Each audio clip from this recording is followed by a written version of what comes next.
Великолепный, чудесный, гостеприимный Дербент – город на юге России, расположен на западном берегу Каспийского моря. Он находится в 125 километрах к юго-востоку от Махачкалы. По официальным данным, на 2024 год население составляло около 130 тысяч человек. Дербент – один из самых древних городов России. Он точно входит в тройку древнейших вместе с Керчью и Феодосией. Но если о Керчи и Феодосии мы достаточно точно знаем, что города основаны в VII-VI веке до новой эры, то с Дербентом все сложнее. С 2015 года в России официально признано, что Дербенту 2000 лет. Но существует версия археолога, доктора исторических наук Кудрявцева, который считает, что Дербенту 5000 лет. Основанием этому служат проведенные на Дербентском холме археологические раскопки. Однако и сам профессор Кудрявцев говорит, что около 5000 лет назад появилось лишь первое поселение. И это не было городом. Дербент в переводе с персидского означает «закрытые врата». А первое упоминание о городе мы находим у древнегреческого историка VI века до новой эры Гекатея Милецкого. И он называет город Каспийскими воротами. Здесь пролегал один из важнейших участков Великого Шелкового пути, и Дербент выступал перекрестком цивилизации, связывавшим Восток и Запад, Север и Юг. С момента основания город пережил бурные исторические события, штурмы и разрушения, периоды упадка и расцвета. Дербент находился под властью греческих правителей, персидских шахов, Римской империи, монголо-татар, Российской империи. Около IV века до новой эры на территории современного Южного Дагестана и Азербайджана возникло государство под названием Кавказская Албания, в состав которого вошел и Дербент. А в V-VI веке новой эры Дербент был христианским, и здесь располагался престол патриарха католикоса Кавказской Албании.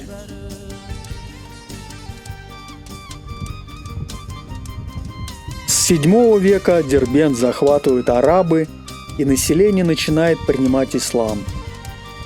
Дербент является и одним из немногих современных городов, упомянутых в Священном Коране. Город также пережил и монголо-татарские нашествия. Здесь были армии Чингисхана и Тимура Тамерлана. А около 1469 года город посетил Афанасий Никитин, упомянувший его в своих путевых заметках «Хождение за три моря». В середине XVII века Дербент взял донской казачий атаман Степан Разин, а через 50 лет русская армия во главе с императором Петром I стояла у стен города. Местные жители во главе с наибом имамом Кулебеком и мусульманским духовенством торжественно встречали русского императора и подарили ему 2 серебряных ключа от городских ворот и книгу «Дербент-наме», рассказывающую об истории города. Через пару десятилетий Персия, Иран вновь заняла Дербент, а в XVIII веке, начале XIX века в Дербенте располагался один из крупнейших невольничьих рынков северо-восточного Кавказа. Окончательное вхождение Дербента в состав Российской империи произошло в 1806 году при императоре Александре I.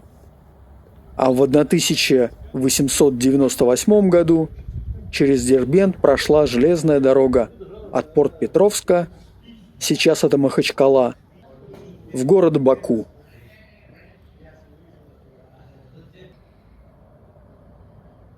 Нарынкала – персидская цитадель, часть Дербентской крепости, соединенная с Каспийским морем двойными стенами, призванными перекрывать так называемые Каспийские ворота в персидскую державу.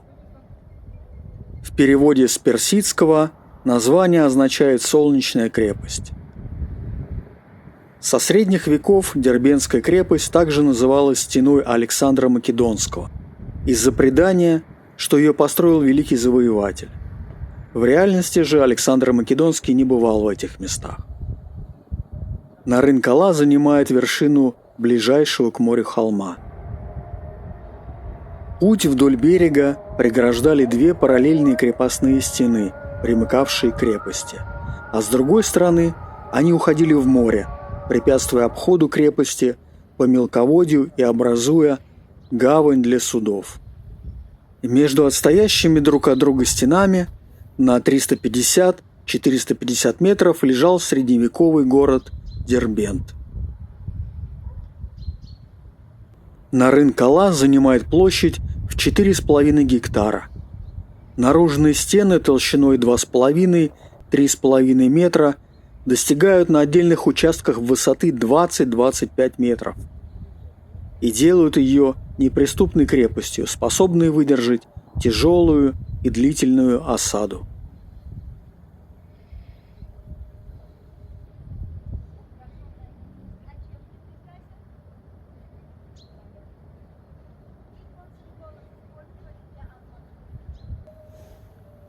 Здание гауптвахты, или иначе главный караул, вместе с лазаретом и со складами была построена в 1827 году для размещения и нужд гарнизона солдат.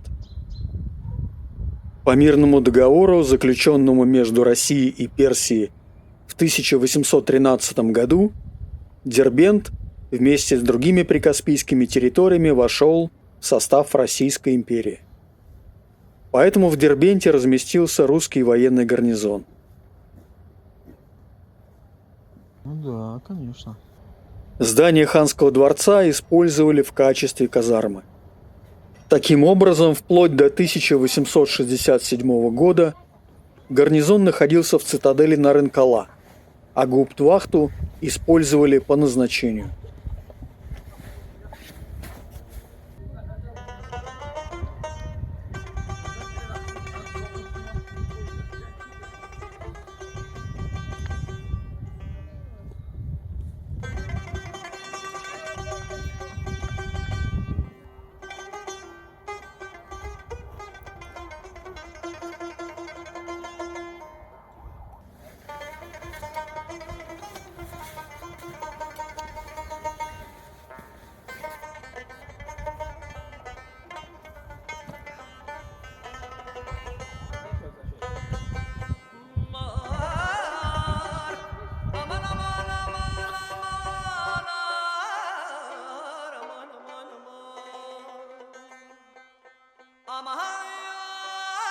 Музыка, ничего не горит. Задний фон, слышишь?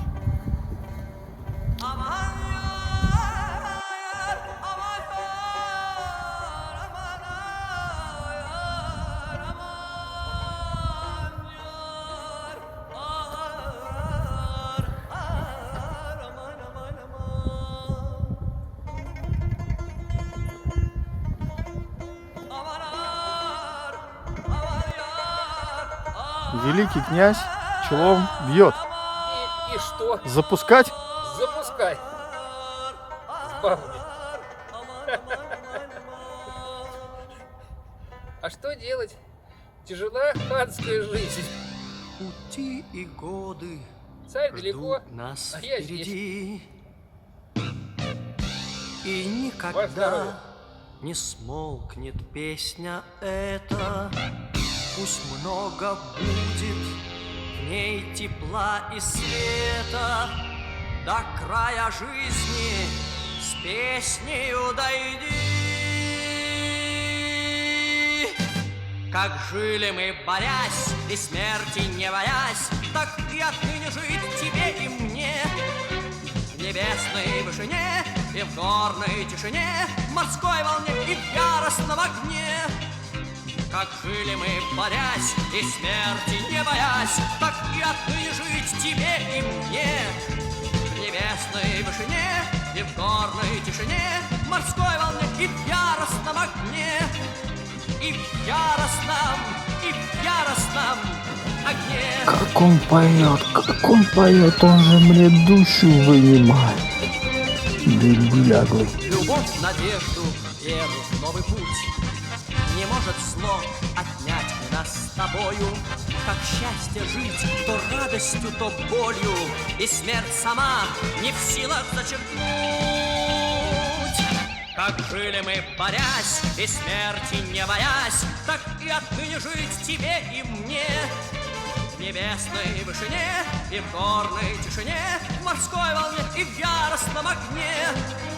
Как жили мы, борясь и смерти не боясь, так и отныне жить тебе и мне. В небесной вышине и в горной тишине, в морской волне и в яростном огне. И в яростном огне.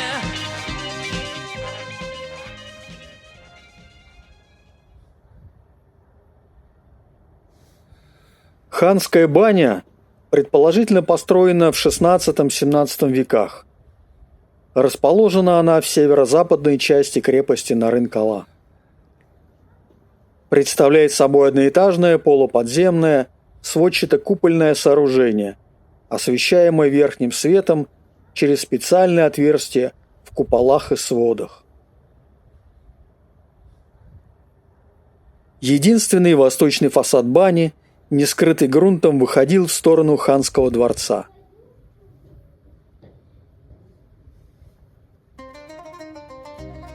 Стены, купола и своды построены из желтого местного ракушечника.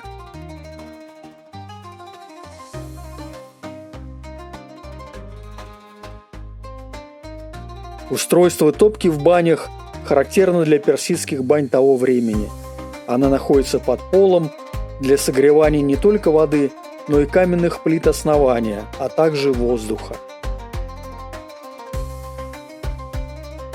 Горячий воздух поднимался по специальной системе керамических труб, обогревая все помещения. А это два больших зала, холодный для раздевания и горячий для омовения, и несколько малых помещений с бассейнами. Общая площадь ханской бани 240 квадратных метров.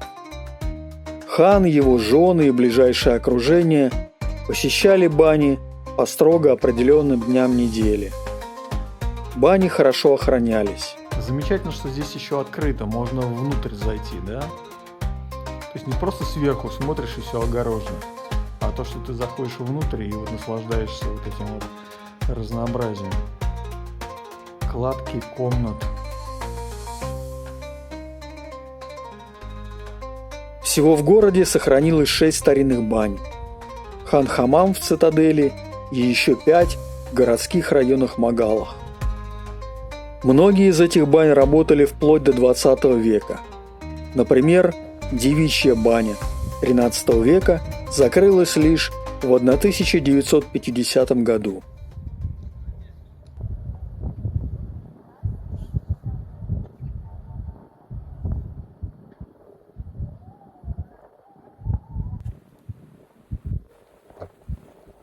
Подземная тюрьма или зиндан, так называемый каменный мешок, уникальный памятник средневековой архитектуры. Глубина его 11 метров, внутренняя площадь 25 квадратных метров. В своде этого подземелья имеется квадратное отверстие 67 на 67 сантиметров для проникновения света и воздуха.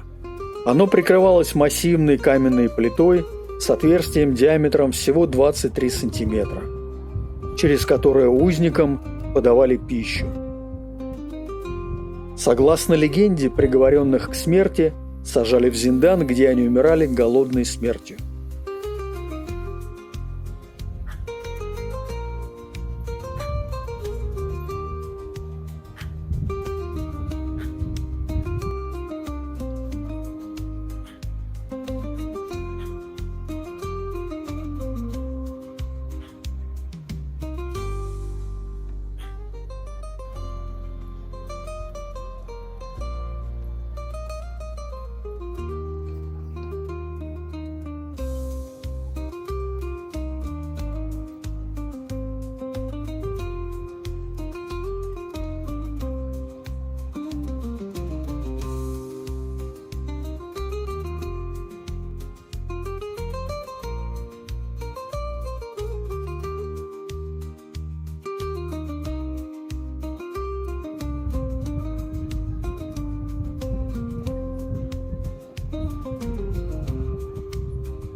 Ханский дворец в XVIII веке возвел правитель кубинского ханства Фатали хан.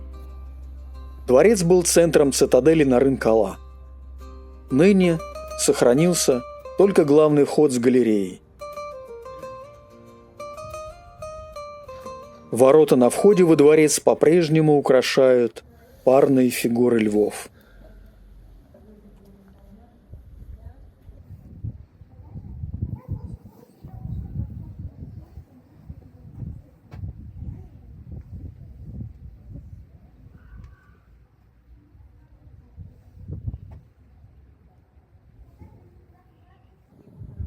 Магала Дербента – это небольшой район старинного восточного города, сосредоточенный вокруг мечети.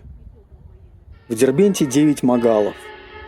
Все они расположены в горной части города, внутри каменных стен Дербентской крепости, ниже цитадели Нарын-Кала. Это место местные жители зовут Старый город. Многие дома в магалах Дербента со старинными коваными или деревянными дверьми имеют архаичный вид.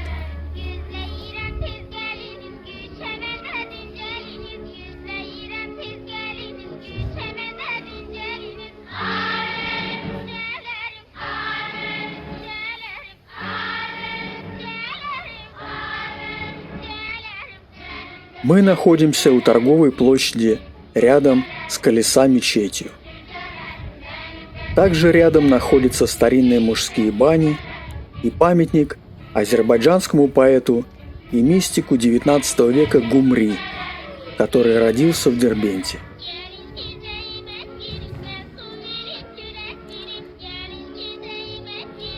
Колеса-мечеть создана в XI веке. Это одна из квартальных мечетей, расположенных вблизи древнего торгового центра Дербента.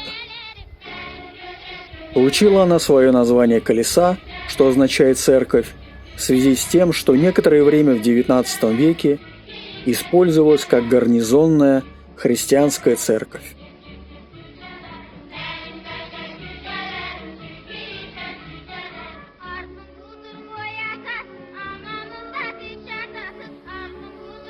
Мечети в старом городе очень древние, и большинство из них не имеют минаретов. Это происходит потому, что в эпоху раннего Средневековья минаретов еще не строили. Исторические мечети обычно маленькие и больше похожи на молельные дома, чем на величественные храмы.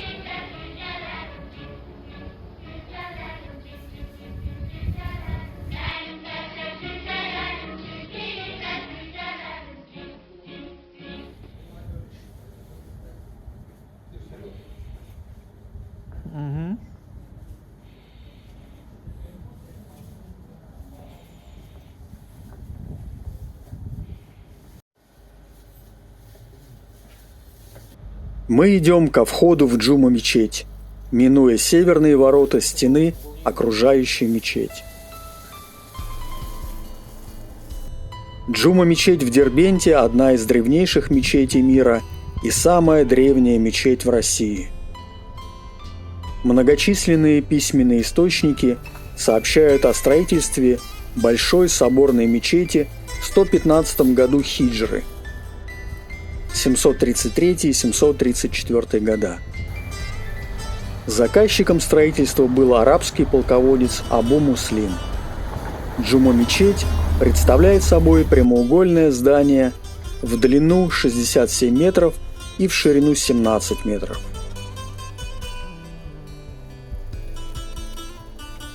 В комплекс Джума-мечети входит медресе для обучающихся Корану.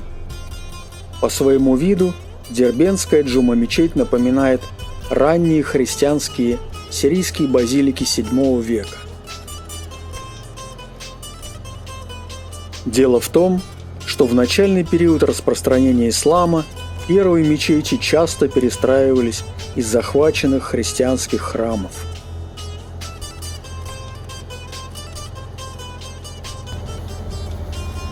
Значит, в Калининграде вы ходите в синагоге, Да, здесь а здесь в Дербенте вы ходите по мечети. Я везде свой. Свой среди чужих, чужой среди своих. Понимаю вас. Во дворе мечети растут древние чинары, восточные платаны. В 1938 году Джума-мечеть в рамках проходящей в СССР идеологии воинствующего атеизма была закрыта. Имущество национализировано, а здание передано под следственный изолятор НКВД.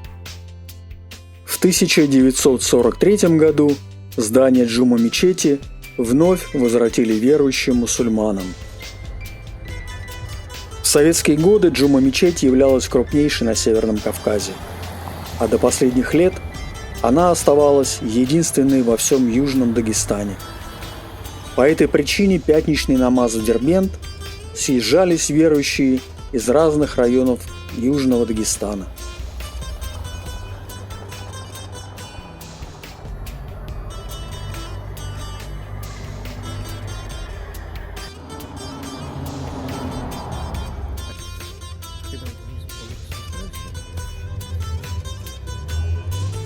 Здание клуба колхоза имени Казимова 1950 года постройки.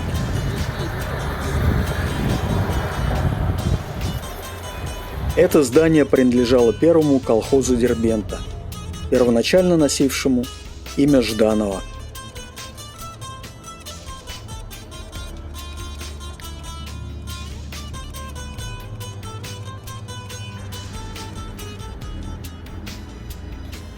Древний район Магал в Дербенте простирается от стен цитадели Нарын-Кала до центральной площади Свободы, где находится администрация города.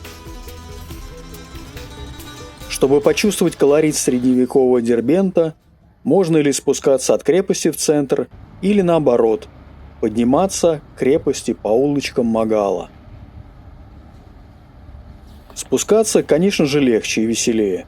Поэтому сначала мы посетили крепость Нарын-Кала, а теперь идем вниз, в центр.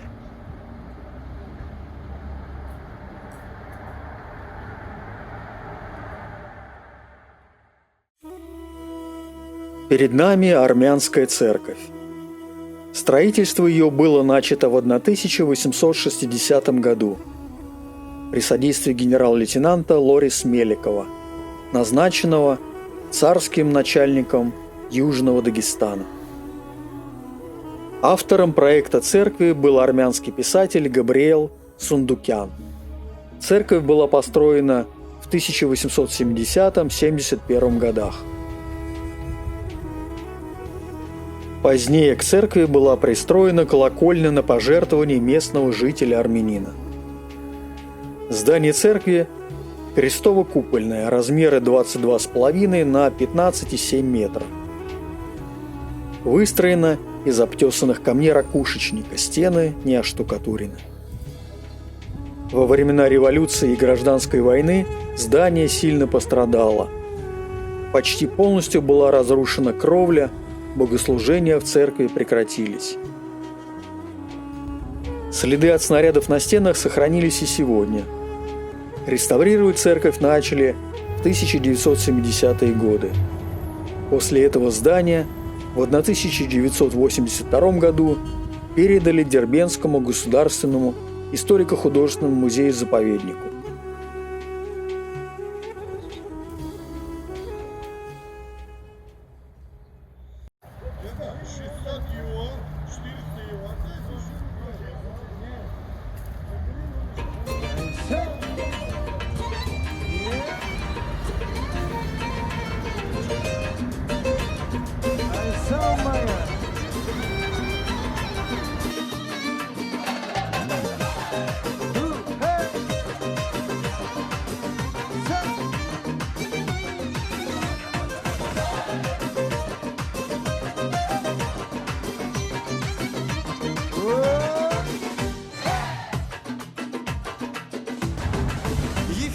Akadarna fikir zava zavakay Atanach buna atanach zarafat na nasakay Yifnuyuk akadarna fikir zava zavakay Atanach buna atanach zarafat na nasakay Yerkachuk şarşirin Вовремя купил все. Вовремя, а это чудо с зеленью. Обалдеть. С зеленью. Все великолепие не передается. На самом деле все еще вкуснее и лучше, чем есть. А это чудо с мясом. А это гранатовый сок. Одно же гранатовое вино. Оно же гранатовое вино.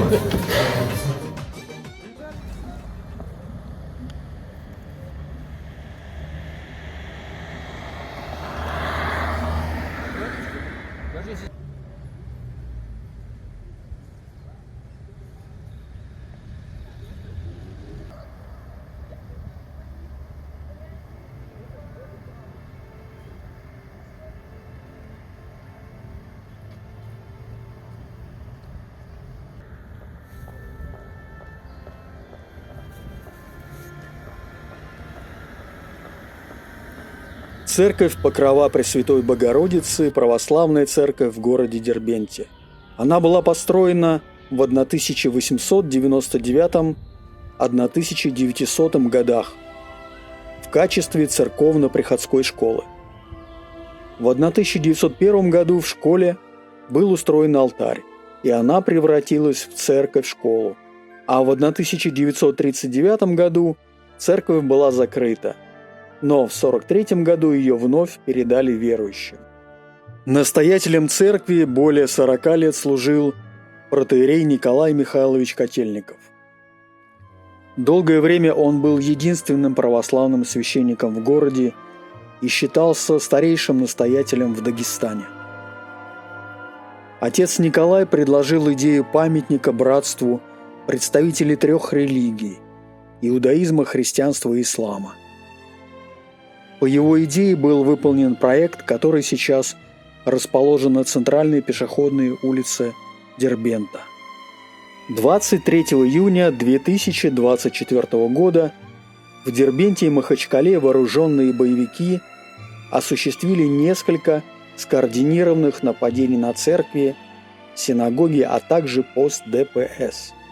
В ходе атак погибло 22 человека, в том числе 17 сотрудников правоохранительных органов и протоиерей Николай Котельников.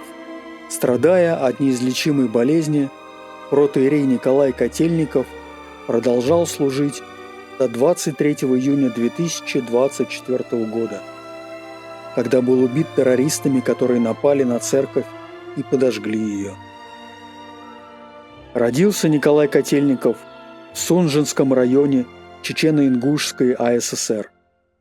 Его духовным наставником был протоиерей Петр Сухоносов, который принял мученическую смерть спустя более 40 лет служения в церкви Покрова Богородицы в станице Орджоникидзевская, Ингушетия. Многие жители Дербента отзывались об отце Николае положительно.